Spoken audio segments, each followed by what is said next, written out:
zayi niba ari umugabo nafungura isengero 2,200 za ADPR zifunze nibura nafungure 10% amafaranga se niba yafite ntizakozwe se ntizavugurura indera ntibarwujuje ntizuzuye n'abameto n'abadive n'abantu bakwicaye ngo biyinire bagakoresha abantu nk'aba ngaba nabo wagira ngo bataye bavuye kuri network ngo ngwino nguvuge ko riziki yavanje byagora reka ngwere ikintu cyagorana biragoye kumvisha isi ko riziki yavanje kuruta kugukurikirana bavuga ko wambuye riziki n'umuntu wemeye kubana n'ubuzima bworoheje ntekereza ko riziki yashaka kujya kubiburaya ubababayo yashaka kujya niba riziki yaragiye muri Australia akagaruka si yagarutse se yego riziki yemeye kubana n'ubuzima bworoheje cano riziki Chantal ifite abasubscribe 70,000 yego riziki umunsi mu bantu bashobora guhitinga YouTube ikamuhemba 1,000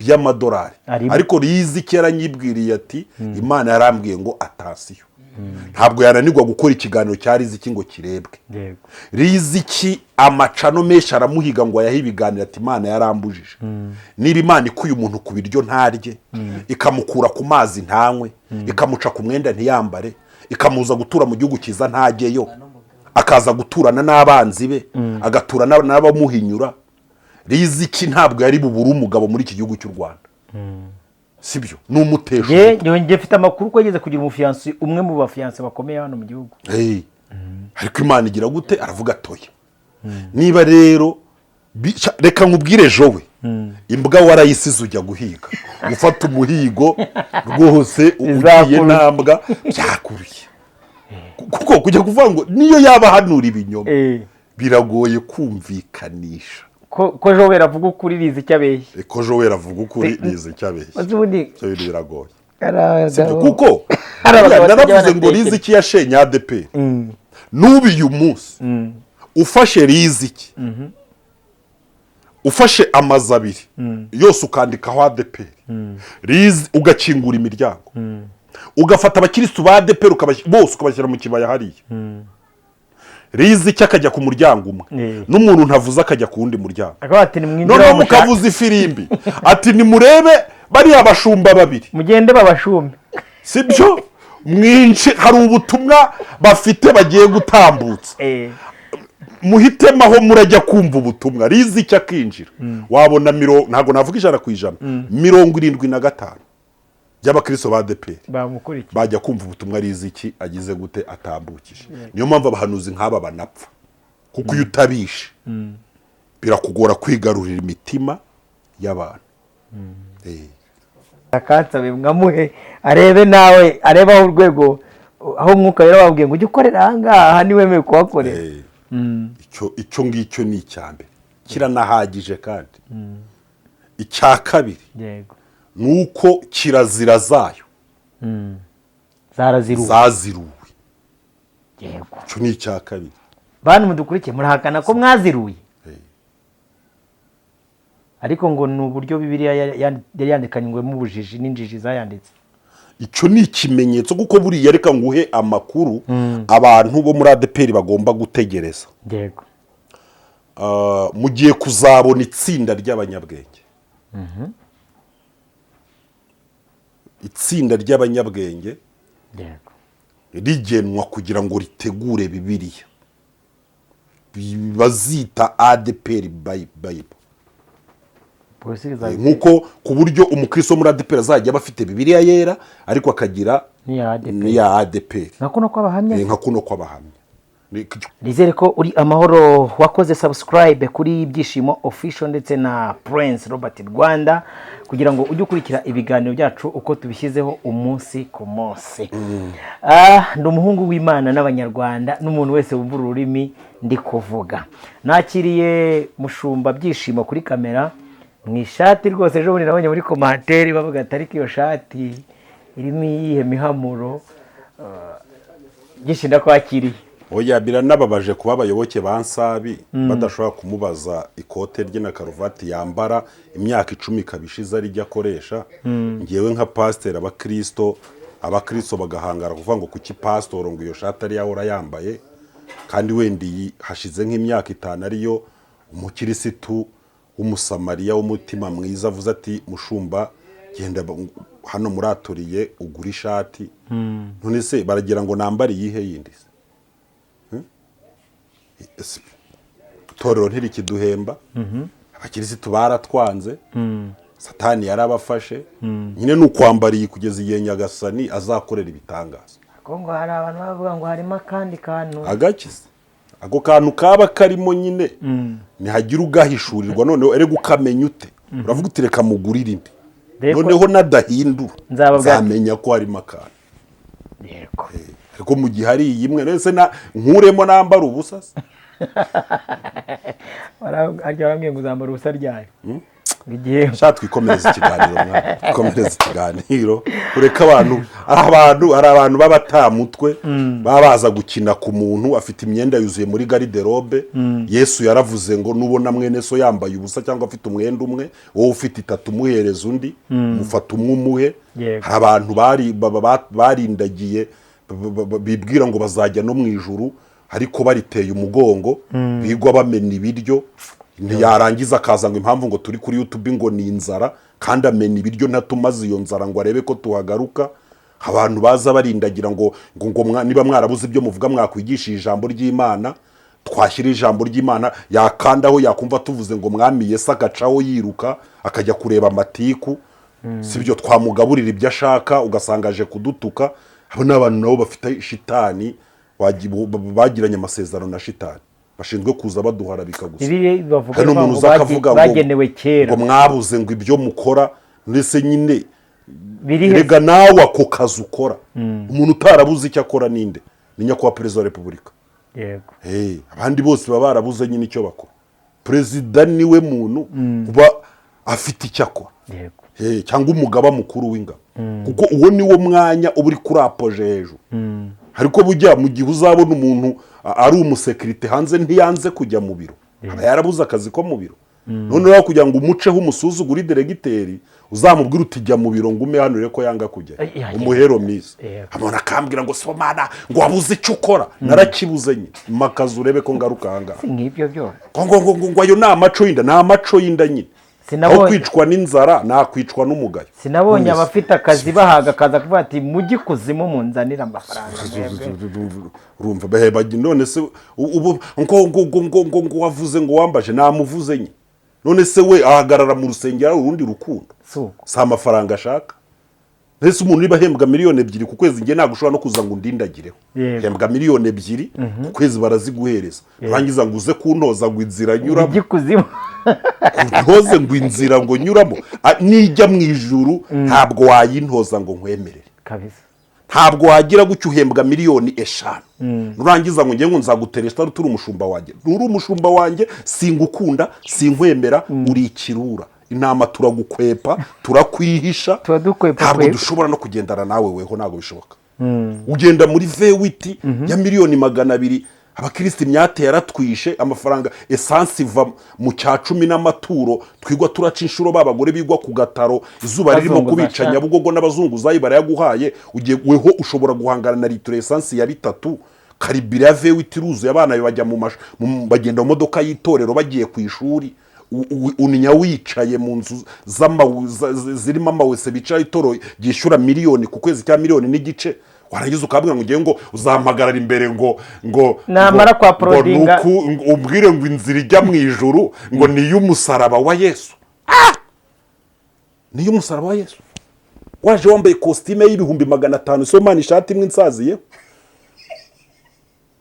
umbwire ngo inzira ijya mu ijuru ngo uri kumbwira ngo nkizwe ngo nihane ngo nzajye ngo nge nicisha bugufi guca bugufi uzi icyo ari cyo waba ubizi Pawulo yavuze ngo iki niyicisha inzara nambaye ubusa nkubitwa ibiboko ndara amajoro ndari muhengeri ngenda n'amaguru sibyo meze nk'imyavu meze nk'ibiharurwa hari n'uwanyandikiye n'ikiganiro nakoze aravuga ngo waducyuriye ngo twabakozi b'Imana ngo duteraganwa ngo imiraba n'imiyaga ngo twirizwa ubusa ngo dukubitwa hasi ngo ariko ntidupfa ukubitwa hasi wanjijiwe itorero riguha ubwisungane mu kwivuza, wemerwa kujya muri midihiri, wemerwa kujya mu bitaro bya gisirikare Kanombe, Faisal ujyayo udaciye mu mataransiferi, wemererwa kujya hano iwanyu kuri 15 niye ujya kuri Legacy ukivuza, abana be bakivuza, gurakubitwa hasi, ujya muri supermarket ugahaha inyamurya n'izumweru nta izumutuku wazivuyeho, ugura ikiro cy'isukari, ngo kubitwa hasi, ngo abakozi b'Imana. Abantu bagomba kureba ibindi bintu bakorera, rega banafite ubundi butumwa muvandi. Si wabonye se? Sibyo warangiza ngo kukaza rero umuntu akaza, umuntu ari i Burayi ari muri Amerika, afite konti iriho amadolari 20,30,40,50, kandika muri comment ngo Somana yambaye ishati imwe ndamaze. Ndashimira Imana ku bwayo. So gize guhucya mbona ikiganiro wakoze uvuga uti umuntu witwa Riziki asenye ADPR, hanyuma mbonye umuhungu wa Kaniziyo araje ati Riziki mwamaganire kure nta muhanuzi umurimo, biriya binakora ni umuteguzi. Ubu hari urugamba rw'abahanuzi bahanuye ibyo bahanuye tukabibona, hakaba n'urugamba bavuga ngo basabahanuzi. Ibi bintu ndashaka tubigibwina tuganire, byishira urugamba ruzarangirira he? Ese koko ADPR yarasenyutse? Oya erega ADPR gusenyuka ntabwo ari nge wayishenye, ni ba nyirayo bayisenye. Gute? Sibyo nze nkubeye gute nyine? Nese ADPR ni iki? Na Association des Églises Pentecôte au Rwanda. None se icyo kintu kiracyahari? Hariho CPR. None ubwo ne yasenyutse? Point être. Ntabwo yasenyutse ubwo. N'ururimi rwa oya ariko se. Haje cyo igifaransa cyavuyeho. Oya icyo tucyumvikaneho, ADPR yarasenyutse kandi ba nyirayo nibo bayishenye. Mbabajwe n'abakirisitu bakiri muri ADPR. Uriya ni ngombwa ushaka kubutwa abantu muri kwasteri mwagenda wabagezaho ku giti cy'inyoni ukabashyira muri fuso. Sibyo baba akavuga ati noneho fuso ugagumya ukandikaho kwasteri, ukababwira uti nta kibazo rega ni kwasteri, ati musome inyugute, ariko imodoka barimo ni fuso. Sibyo ariko abahanga bahita bumva umuyaga bakumva imbeho, kuko fuso nisakaye ni uzahita ubona abagore banyereje imisatsi bari kwiririmbira, wo n'umuyaga ukabona abagabo noneho imisatsi uzari muri kuri abacuranzi, ubona imisatsi karaza. Ubundi bari n'abantu twasengeraga babaga barafashwe n'abadayimoni, noneho bakibagirwa kujya basokoza imisatsi kikaraga, twarabasengeraga twagiza zamara kubavamo tukabajyana tugashaka imikasi tukabogosha bakahinduka abana b'Imana. Sibyo ubu rero uzabona abantu imisatsi njwiri, n'abagore bambaye amapantaro. Abantu bakunda amapantaro ntibantera amabuye ntacyo twaba. Abantu bari muri kwaseri bakaba bageze muri fuso, ariko bakaba nakibwa ko ari fuso. Byo urumva zakona ubone umushoferi baratubwira ati nta mushoferi w'umugore ubaho, ubone noneho no kuri vura isajya w'umugore ashyire mu vitesi gose nimujyana hazamuka. Uyu imodoka zanaje ari inuzo automatique byo byijyanamo ibintu byijyane. Nurangiza uzumbwire ngo Yesu Bomana rero ntago washyira muri fuso mvuye muri kwaseri ngo mbiyobekwe no muri shira umuteto ndabimenya guko mba magase ureba ko gahunda sibyo. Ibi rero iyo mbivuza aratafaka ngo ya ngo baraguciye nta muntu wanciye, kandi niyo wanca aho kujya ngo nkure muri fuso muri kwaseri ushyire muri beni shobora kuzabenuka, aho kubenukiramo wanca ahubwo nkashakisha muri parikingi indi modoka yabirimo nziza nkajyamo. Sibyo ubwo rero wenda waruvuze ngo umuhungu wa Ntuza biranababaje ku mwana wo mu gipastoro ahangara akajya kuri mikoro akavuga ko ngo Riziki yavangiwe. Ubundi Bibiliya ubwayivuga ko ubuhanuzi bwose tuzabwemera ari uko busohoye. Sibyo yego, nta muntu washidikanya kuyoboka Mana TV hari ikinyamakuru cya ADPR, hanyuma yarayifurediyo. Sibyo andi makuru ya ADPR tuyashagire kuyoboka Mana TV no kuri Ntuza reka abandi mbendetse kubamamaza yamamarize Joel kuko bujya n'inshuti yanjye ndamukunda cyane. Sibyo ariko abantu bose ngewe nshingiye kuri iriya nkuru Joel yakoze akavuga ko riziki ngo yateguraga ngo akaba afite ngo n'umuntu ngo wamuteguriraga ubuhanuzi sibyo shingiye kuri iriya nkuru yego nakabwiye abantu ngo ntibongere kureba Iyobokamana TV ariko icyo kintu nibajye kuyireba oya nibagende bayirebe ariko iriya nkuru ubundi yatuma abantu b'Imana bemera umwuka wera bavuga bati iki kinyamakuru kirimo kurwanya Imana ntago tuzongera kugira gute kukireba buriya riraburanira ry'uwambaje ryo ni shyashya none se ufasha umuntu uravuze uti koko ibi yavuze ni ukuri abantu ntibabyumvishe ugaruke bwa kabiri bwa gatatu bwa kane bwa gatanu icyo kinyama niyo cyaba ari icyo wambaje ku giti cye ntago cyakora izo nkuru rega mu Rwanda hari inkuru hari n'ibindi abantu bashaka kumva ariko bujya hari igihe kinyamakuru hari igihe umuntu bigaragara ko atakigwana ishyaka ry'Imana ahubwo arimo kurwana ishyaka ry'abantu ibi ni nabyo bibazo biri mu idini uvuga ADPR abadeperi bose hasi toka shitani itorero ryacu abo ni abanyedini batanariza bavuga ati ko bavuga ati ko ibintu umuntu ari kuvuga nukuri batanariza bumva nk'ubu umuntu wenda n'urugero byinshi ushobora kubaza nibura nk'ibintu nka bitatu wowe on your eyes mu maso yawe mu mboni zawe bushobora kwereka abantu kagata ariko iyi association yahindutse peseri ariko hari n'ibintu byahindutse dore Kwasteri yaviriye mahanga abantu babayerekeza muri fuso byagenze gutya na gutya n'urugero nk'urugero icyambere cyerekana ko ADPR deja fini nuko umwuka wera ntabwo navuga ngo baramwirukanye ahubwo bamuhaye akumbaga bamugeneye aho agomba gukorera kandi ari we wagakwiriye kubagenera aho bakorera icyo ni ikintu gihita kikubwira ngo itorero ubundi ryitwa irya Pantekote sibyo ejo ahantu hano hirya natambitse mu bakiri urabizi ko biri tubuza kubavuga uri kumva nzo tanga amakorari iwacu muri ADPR ibintu nabonyeyo giye tubashyiramo nk'akavideo ariko umuntu ugashaka azi n'inbox akansabe mwamuhe arebe nawe areba aho urwego aho umwuka rero babwiye ngo ujye ukorera ahangaha ni wemewe kuhakorera icyo ngicyo ni icyambere kiranahagije kandi icya kabiri nuko kirazira zayo zaziruwe icyo ni icya kabiri bantu mudukurikiye murahakana ko mwaziruye ariko ngo ni uburyo Bibiliya yari yandikanywemo ubujiji n'injiji zayanditse icyo ni ikimenyetso kuko buriya reka nguhe amakuru abantu bo muri ADPR bagomba gutegereza yego mugiye kuzabona itsinda ry'abanyabwenge itsinda ry'abanyabwenge rigenwa kugira ngo ritegure Bibiliya bazita ADPR Bible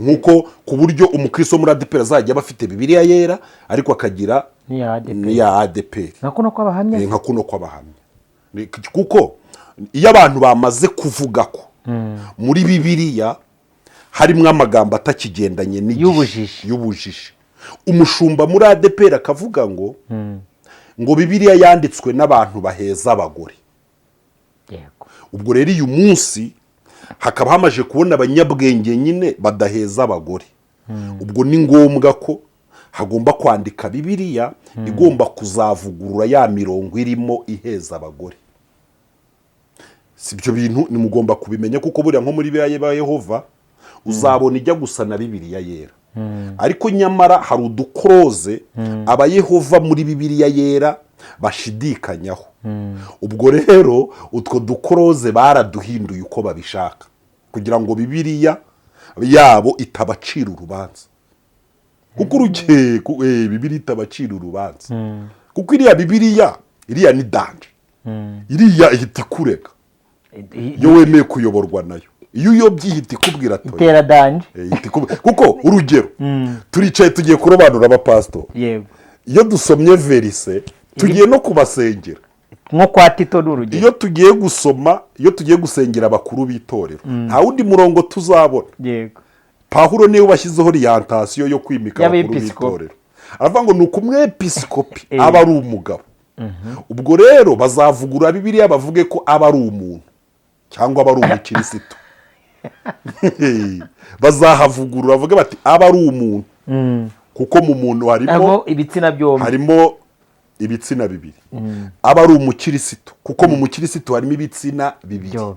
Kariya ngo aba ari umugabo nyine, iyo ugiye kwimika abapasitoro gahita kakurega bikanarangira ushatse indi verisi, kuko umuntu wese ugiye gusengera pasitoro harimo abagabo n'abagore, uriya murongo ntabwo atinyuka kuwusoma, ashakisha ahandi, ajya nko kwa Mariya ngo ukuntu yabonekeye, ashakisha ahandi, akura umuhamagaro, akajya kwa Samweli basuka kuri wa Samweli amavuta, akajya ahandi hantu burya Imana yarobanuye, nta muyuda nta mugiriki, ariko nta muyuda nta mugiriki, ariko iyo aje mu isezerano rishya ari umwepiskopi, ari umwepiskopi, hariya niho yagakwiriye gusoma, aba ari umugabo. Oya, iyo ageze ku badiyakoni arahajya, umudiyakoni cyangwa umudiyakonikazi, ariko bazabivugura batipe, abanyabwengerega ni abahanga, bazabivugura ntabwo bakwemera. Kandi buriya hari abantu bataramenya, burasureba gishi, ari uburyo bubiri bwo kuvuga, ariko ubwira abantu babiri bumva ibintu bibiri bitandukanye. Hari uburyo buri esoterique na exoterique. Iyo uvuze esoterique ni ukubwira abantu bumva ikintu uri kuvuga muhuje ibitekerezo. Exoterique ni uguha abandi bantu ibyo ushaka ko bahabwa ariko bitajyanye n'ibyo wavuze. Kadufate nk'urugero rwa hafi nk'ira expression wambaje yakoresheje. Iriya ni expression ibwira abatamwumva, sibyo? N'abamwumva. Ku bantu bamwumva ikintu yaravuze kirakomeye, ni guteguza nk'iyo Bibiri uri kuvuga. Noneho ku bantu batamwumva ni ukubabwira yuko hari abantu b'injiji, sibyo? Ariko abahishe ko ari zo yabwiye, kuko ubwiye abantu ngo ikuzimu ntihabaho, sibyo? Uredi ubuhakanye ko n'Imana itabaho. Uzi impamvu mbivuze ni iyi: niba Yesu ubwe yarivugiye ibintu ari ubyivugiye, yatanze urugero rwa hafi ngo umwanzi amusanga mu butayu, aramugerageza, amujyana hejuru ku gasongero, amwereka ikibaya, aramubwira ngo nundamya ibi ngibi ndabiguha. Arabahanga, umwe yaravuze, aravuga ngo ushobora kohereza abantu ariko ukamanza kumenya abo ubohereje ni hehe. Urugero nk'ikuzimu, uvuze ngo abantu mbohereje ikuzimu, ese ni ihiye kuzimu ubohereje? Kuko buri umuntu ashobora kuvuga ngo mugende mujye gusambana, munzanire amafaranga nyazirure kandi azaba yanditseho beneri. Uwo muntu amaze kujya akazirikwa n'umwuka w'ubusambanyi nk'umwe waraziritse ba Dawidi n'abandi, wagira ngo yabavuye he? So ni abari ibibazo nyine. Tugeze mu isi y'abanyabwenge, kandi iyo abantu bamajije kuba abanyabwenge bakabona ko ari abanyabwenge, bya bintu byose by'ubwiru bw'Imana umwuka azana irido agahita apfuka, kuko babihejweho. Ibyo bintu babihejweho, hasigara akora iby'ubwenge bwabo. Ibi ngibi ni mvuga abanyabwenge bere kugira ngo n'abantu bize amasegondaire na kaminuza, kuko Pawulo yari dogiteri, Luka yari dogiteri, ariko we yemera ko ngo bwa bwenge bwe yabufasha burambika hasi, yakira ubwenge bwa Kristo burimo guhishurirwa, burimo esprit, umwuka wera abasha guhishurira iby'abandi batabona. Ubu bwenge bw'isi Pawulo yari afite bwo mu mashuri, wavuga ko yabonye ari ubupfu, yemera yanga ko Abaroma babubyaza umusaruro ngo bamuhe intara ayobore. Luka yanga ko babubyaza umusaruro ngo bamuhe ibitaro. Uwitwa Filimoni yanga ko bamubyaza umusaruro ngo abe guverineri. Bahitamo kwakira ubwenge bwa Kristo buboneye kugira ngo bahindure abantu baba bigishwa ba Yesu. Aba bantu rero barangije ngo amadogitora, baraza bagashaka kwapurika dogitora, mezire dogitorale akaba arizo bashaka kwapurika. Umwuka yarahita ashyiraho irito, bati ndabatwikire ibi nibibareba. Hanyuma uyu munsi hari abantu bagenda, njya mvuga ngo ni butama, sibyo? Bagenda nk'intama z'imbagwa, buba bari kureba ibintu nka ADPR yacu hererere. Donc hari abantu bareba ubwabo bakirebera nkabyishimo kuvuga ati ngewe mutuvana muri kwasiteri nahise mbibona. Hari n'undi muntu bereka batari ko muvuye muri kwasiteri, areba koko atari kuzi kuri muyaga waje koko, sibyo? hari noneho n'abatareba nyine abo reka tubihorere, aba bantu bareba ari uko beretswe, aba bantu tubabwira iki muri iki kiganiro cyacu? ntibaseke hari ikindi wababwira ibikize? erega ikibazo aho kiba kiri, buriya Robert kugukuramo siko biragoye kuko ari muri ADN. Yego. Isura ya siko dushobora kuyihindura tukakwambika masike, uburebure bwa siko dushobora kubuhindura tugashyiraho izindi nkweto, tukaguha inkweto ndende niba ari mugufi ukaba muremure, cyangwa tukagutera n'imisemburo ugakura. Ariko isiko nyirizina ntabwo twamugukuramo. Abo batipe b'abanyedini ni abahanga, bafashe ikintu cyitwa idini kiba ikinyabutabire bigishije umuntu ku buryo gutuka idini bingana no gutuka Imana, kuva mu idini bingana no kuva mu Mana. Niyo wapfuye utari mu idini yabo, iyo baje kugushyingura bababarira bavuga ko wakiriwe na Satani. Iyo ugarutse mu idini bavuga ko mu ijuru hari ibirori, hari imuntu, ko umuntu yagarutse. Mbese iki kintu nicyo cyinjiye mu bantu ku buryo umuntu yajya kureba abaturage bazajya mu ijuru areba abayoboke asengana nabo mu itorero gusa akagarukiraho. Iki kintu rero cyinjiye mu ngirabuzima kuko nicyo cyababyaye mu bukirisitu. Abantu benshi bibeshya batanafite, ahubwo bafite kuba abana b'Imana ariko bakesha idini, badakesha kwizera Yesu Kristo nk'umwami n'umukiza. Hari abantu bake bahishuriwe, abenshi banahishurirwa bavuye mu gihugu cy'u Rwanda bagera i Buraya no muri Amerika aho babuze amadini yabo, sibyo? Uyu munsi uzanababona ikintu giteye ubwoba nuko uzasanga mu Rwanda hari ADPR ifite 3 miliyoni z'abayoboke, ariko nyamara idahari. Nugera mu Bubiligi uzasanga ADPR ifite abantu 500 b'abayoboke, ariko ihari, ariko ari ADPR nyari, ari ADPR ihari. Usanga abagore bapfutse ibitambaro. Yego. Usange nta mu Bubiligi boherejeyo umupastor w'umugore avuye muri ADPR mu Rwanda, ntago bamwemera. Yego. Abarokore muri ADPR mu Bufaransa cyangwa muri Canada boherejeyo umushumba w'umugore, Izaya akamwoherezayo. Mfite impungenge ko batamwakira nk'umushumba kuko bo ntibarabyemera. Hagize umukristo wa ADPR ujyayo akambara ipantaro, wasanga bamuhagaritse. Kubera yuko bo ikintu cyabo ntabwo kigeze gihinduka. Ntabwo cyahindutse. Abantu rero uvuga ngo bayobowe buhumi, ntabwo ari buhumi gusa, ahubwo hari umusemburo Pawulo yabwiye Abagalatiya. Uwo musemburo wari umusemburo wa Kiyahudi. Aravuga ngo ninde wabarozi? Abagalatiya, mw'Abagalatiya b'abapfumu, ninde wabarozi? Buriya burozi rero buri mu kuva amategeko ya Mose no mu kubara. Ni ibintu batojwe n'ababyeyi babo babaterura, byinjira mu ngirabuzima. Bageze mu gakiza ntago bemeye ko Yesu yinjira mu ngirabuzima wese ngo asimbure ya mategeko, sibyo? Ahubwo bashatse kwakira Yesu, banagumana ya mategeko, bashaka kugira ngo ibintu babibangikanye. Bityo nutuka Mose bahite babona ko na Yesu atakwemera. Bityo nutemera ibya Mose babone ko wanze na Yesu. Nyamara umuntu wavuze ko yemera Yesu aba yemeye Mose, ariko wavuze ko yemera Mose abategereje Kristo, sibyo? Nukuvuga ngo umuntu wemera Mose tumukarasa mu bategereje Kristo ko azaza kubacungura. Ariko umuntu wemera Kristo tumufata nk'umuntu wemeye Mose. Habayeho mitasiyo.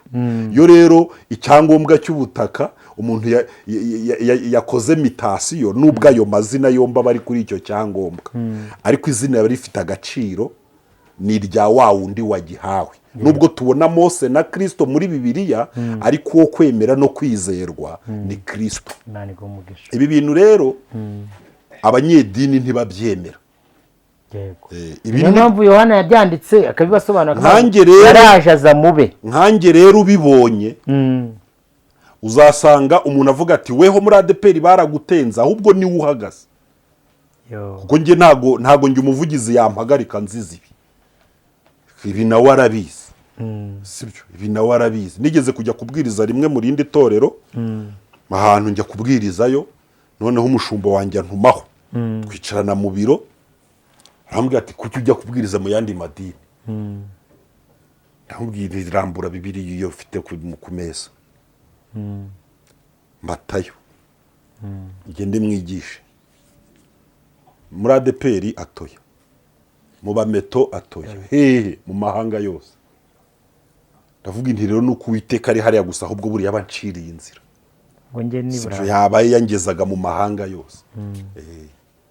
aravuga ngo ariko ngo nk'umuntu ngo wititegerezo ngo abandi bakize iyo bakubonye nyine yabaye bambonaga nabiyo migozi baboshye igacika, nabo bakajya kubwiriza ubutumwa mu mahanga yose. erega niba abantu wabahinduye ukababatiza uracyabashaka iki? wababohoye bakagenda. niba uri umunyakuri koko, niba uri umunyakuri ukabushakira inyungu Imana, umwenda wari ukingirije ahehe ukabushakira inyungu Imana, urongera kuwudoda ngo bigende gute? atari inyungu zawe. ukabwiriza abantu 100 bakizera Yesu, ukababatiza. wamara kubabatiza urababoha, ubashaka iki? wabashumuye bakajya kubwiriza aho ariho hose, bakaba bati ibyo twahawe kumenya. ibyo twahawe kumenya natwe nibyo tugize gute? wivuga ngo hari ibintu uzabigisha nubwo batazi gushyomoka.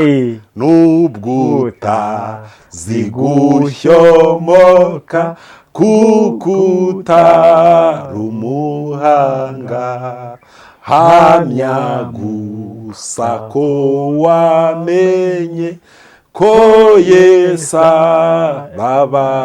ababarira. ujye ubwira abandi bose ibyo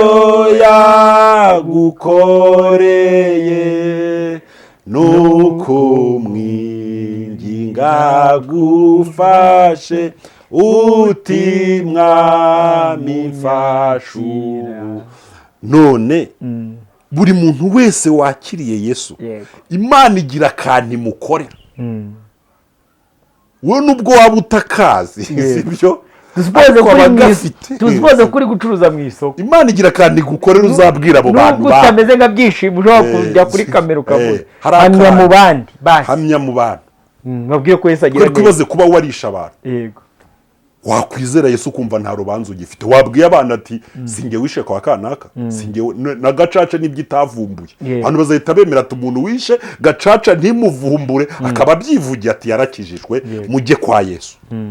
bantu mwese mujye kwa Yesu. sibyo? hari umugabo wakiriye Kristo, ndabyibuka hari za 98 amajije gukizwa, mu gitondo yarabyutse nta kibazo afite rwose, afata Bibiliya no kwa burugumesitiri. aravuga ati mwafunze interahamwe ndasigara. sibyo? burugumesitiri araseka ati wabwo rero urabeshya. ati narasigaye. ati se kubera iki? ati nge narasigaye, mwafunze abantu bishe ndasigara. warishe se? ati nge narishe. warishe? ati wishe hese? ati nishe aha n'aha aha n'aha aha n'aha, nta muntu wambonye ariko ninge wishe. burugumesitiri byarangiye amubwira ati taha, ati tuzaza gukoresha inama ubibwira abaturage. yaje gukoresha inama ya segiteri. wa mugabo aramuhamagara, ahagarara imbere ya segiteri, arabisobanura neza uko yishe. byarangiye abo yiciye bavuze bati tubwira abo mwari kumwe. harabavuga, baravuga ati turakubabari, tuguhaye imbabazi, tuguhaye imbabazi, nta nukureka.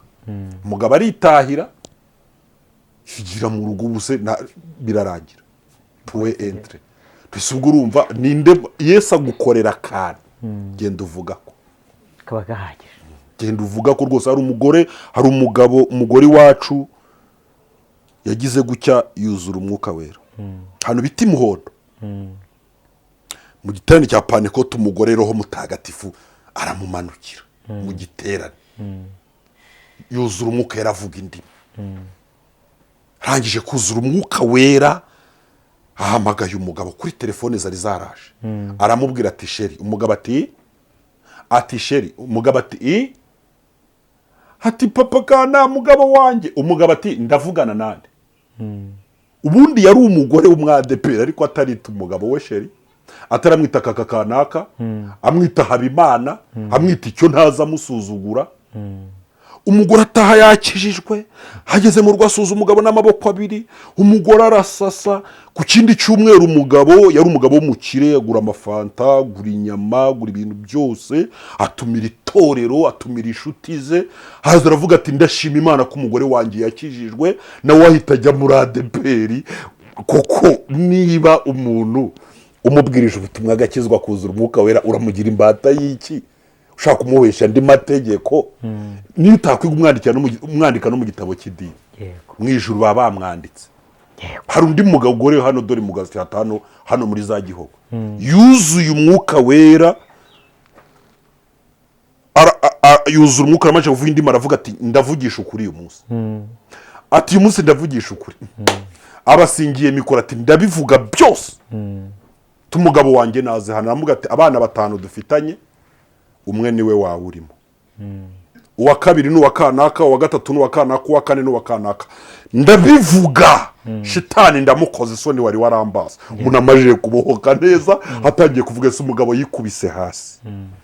Hanyuma y'isaha umugabo azanzamutse areba umugore mu maso agira gute? Aramuhobera avuga ati ndakubabariye. Nabikekaga.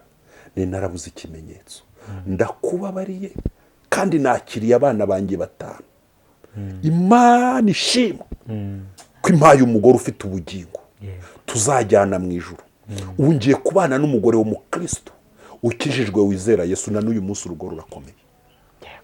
Ubwo rero ntabwo abantu bashaka ko twakira Yesu, abantu barashaka ko twakira amadini. Aba bantu rero b'abanyamadini bo bagiye kudutuka ngo tuvuze ADEPR, ngo tuvuze abayehova, ngo tuvuze iki. Nigeze gukora ikiganiro ku bayehova ariko abayehova bo ni n'abana beza, bafite ikinyabupfura babwa n'idini yabo, nta wanutse. Ariko nahamagawe nk'abayehova 100, kandi abayehova 100 mu Rwanda kubabona ngira ngo ni ikibazo. Nahamagawe n'abayehova 100 bambwira ati wavuze ibyo utazi, kandi ibintu navugaga n'ibyo nzi. Bansobanura ubwiza bw'idini yabo. Hari n'abampaye rendezvous turicarana, baranansengerera turarya, bambwira ubwiza bw'idini yabo, banyereka ibyiza bakora. Nta wigeze avuga ati nibura aka kantu kabi wakoze siko. Reka da, bamize idini ibarimo, nishobora kubavamo, bazarimbukana nayo. Reka dusatire umusozo w'ikiganiro cyacu. Iki kiganiro mbanyigiyemo ibintu byinshi cyane, n'abadukurikirana bakwiye kwigiramo byinshi bigiye bitandukanye. Yesu baramubajije ngo tubwire ngo idini ry'ukuri, ahita basoma mu bitekerezo, abona ko bamuteze umutego, awutegura neza. Baramubajije ngo tubwire idini ry'ukuri, abafarisayo bavuga ati navuga ko ari twe dini ry'ukuri. Abanditsi bavuga ati raje tubona, abasadukayo bati turatubonye. Uri kumva? Abasubiza neza, aravuga ngo idini ry'ukuri nirifashe imfubyi n'abapfakazi, n'abasuke n'abakene bo muri mwe mu mibabaro yabo yose. Bibiliya iyo ivuga umurimo w'Imana iravuga ngo dore umurimo wayo n'uyu, ni ukwizera uw'Imana yagize gute? Yatumye. Naho rero wenda twasoreza kuri Joel wavuze ko Riziki yavangiwe. Ariko Riziki yego ahagaritswe 3 muri ADEPR. Zimwe muri principe zigenderwaho bahagarika umukristo muri ADEPR. Ubwo ni ibyaha. Hari na kimwe Riziki yakoze muri ADEPR, ahagarika umuntu yasambanye. Higeze asambana, yanyoye inzoga, higeze anywa inzoga, yibye Riziki yigeze yiba, yambuye, hari ideni Riziki yatukanye mu ruhame, hari ibyo yakoze. Si bamujijije, inyigisho ze zagendaga zitoneka, sibyo? Abantu bakabona neza yuko guhora badashobora kwihanganira ayo magambo. Nizi ubusureba reka nkubwire, hari abantu bahereza ubushobozi bwo gutsiba cano. urumva gusiba cano za zindi za ba buryohe akayinyuraho buryohe nta kintu itwaye, za zindi z'abafirimasi akazicaho ati ndapfa iki nayo, za zindi z'abasegise baba basambana ati iyi ngiyi njya nyitabaza ngeze mu rugo ati ndi kumwe n'umugore mu cyumba nkayireba iradufasha, za zindi z'abakomedi babigiye iyo bijya uyu nguyu ajya nduhura mu mutwe rwose, yagera kuri papa savata ati uyu ndamufana agaforowinga ati uyu nabeho, ariko yagera kwa Prince Robert akavugatisha ati mfite impungenge ko ndanayitse bikagaruka, yagera kuri byishimo fisha ati mana we ati ni iki nakora, akavuga ati direti ntabwo iri buyikureho reka shake remove, naye akavuga ati sinizeye ko birava, akajya nahora asura ko yagarutse, sibyo akavuga ati ku buryo yajya agira n'ahantu handitse byishimo akikanga ko ari ije ko nari nayitsibye, sibyo ko nari nayitsibye, sibyo ubwo rero urumva ubwo iki nicyo Riziki yazize abantu batashakaga, kuko muri covid Riziki yaravuze ati Imana ihagaritse icya 10 ihagaritse icya 10 ngira ngo Riziki nibwo umwanzuro wa nyuma wafashwe ati anyubikiye imbehe najyaga ndiraho imbahe ati Riziki imbehe agize gute arayubitse, aravuga ati noneho mukureho amahero, sibyo ariko twemere ko Joel bavuze ngo aracura, twemere ko n'umuntu umucurira arakurenzeho Joel, sibyo oya acurirwa n'umwuka werere wacurira umuntu ibintu ukazajya no kubisohoza ukanabishyira no mu ngiro. Riziki yaravuze ati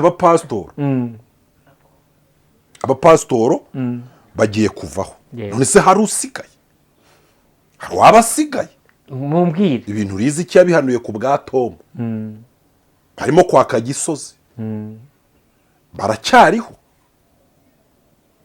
babandi 500 bagiye mu ngando inkumba mu Ruhengeri barihe, sibyo ko bujuje n'ibisabwa bafite n'amasertifika y'ingando bariho, babandi bose bigaga hano mu ntuza ba Michel bafite za doctor bano oya hari abandi bapasiteri benshi twajyaga dura kambwa ati soma no kuki utajya kwiga ninjoro bigaga hano mu Gatenga bigaga mu Gatenga bigishwa nk'amazi birego bigaga hano mu Gatenga no muri ya ryashuri ryabo Fateke muri Gatenga bari hehe tibarangije na Zayibeki nitwarangije dufite amadiplome za ETD ntizihari tibize, mashuri y'abahanuzi simwayize, mashuri y'abahanuzi nitwayize hari n'umwe urimo se, none se abantu barimo bazi kwigisha kuturusha, none se abantu barimo insengero twubatse uyu munsi bakubaka na rumwe, none se abantu barimo uyu munsi barabatiza kurenza uko twabatiza, abantu barimo se binjiza amafaranga menshi aruta ayo twinjizaga, ubundi se niba Imana ivuze ati bana banje korari bantu muriho muri korari z'iki gihe muraririmba kurusha za kera, niba rero Riziki yaravuze ati abapasiteri mwese muvuye kuryama, sibyo genda shimira umumama uri muri Canada wambwira ati sibo Imana igire kuri YouTube akanangurira na kamera, Imana imuhe umugisha rwose ibi bindinda kwayura, kandi aka gatuti kitwa Byishimo Fisho iyo kandumbi ntago mbura abantu 1000 bankurikira kabisa, sibyo abantu 1000 rero mbasha kubagezaho ubutumwa mbasha nshaka kugira gute kubagezaho.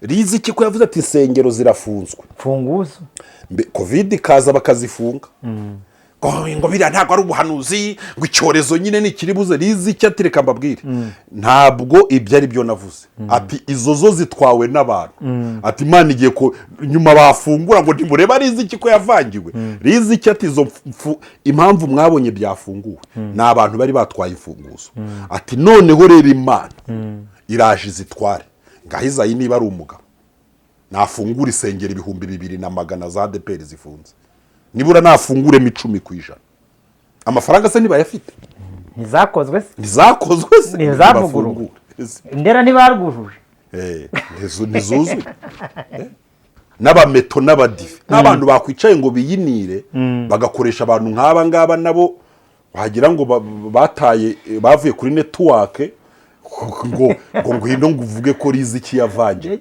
byagora. Reka ngubwire ikintu cyagorana, biragoye kumvisha isi ko Riziki yavangiwe kuruta kugukurikirana bavuga ko wambuye. Riziki ni umuntu wemeye kubana n'ubuzima bworoheje. Ntekereza ko Riziki yashaka kujya kuba i Buraya ubababayo, yashaka kujya, niba Riziki yaragiye muri Australia akagaruka, si yagarutse se? Yego. Riziki yemeye kubana n'ubuzima bworoheje. Cano Riziki Chantal ifite abasubscribe 70,000. Yego. Riziki uyu munsi mu bantu bashobora guhitinga YouTube ikamuhemba ibihumbi by'amadolari. Ariko Riziki yaranyibwiriye ati Imana yarambwiye ngo atasiyo.